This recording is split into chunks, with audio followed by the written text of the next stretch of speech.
Welcome to a Foxy Tech Tips tutorial on updating your App Store apps and changing the auto-update settings on iPhone 12. If you find this tutorial helpful, please consider subscribing to my channel and liking the video. If there are updates available for your apps, you will see a red number on your App Store icon. Open the App Store. In the App Store, tap on your profile icon at the top right.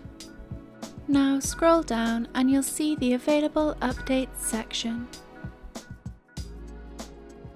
You can manually choose which apps to update here, or you can tap Update All. If you want your apps to update automatically or you want to turn off auto updates, you can do that by going to the Settings app.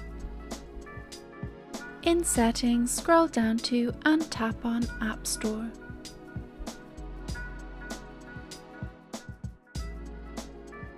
Under the Automatic Downloads section, you can enable or disable app updates.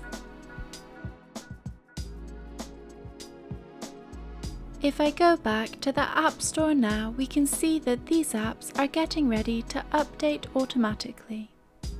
And that draws an end to this tutorial. Please like the video if you found it helpful, and subscribe to Foxy Tech Tips for more iOS tips and tricks.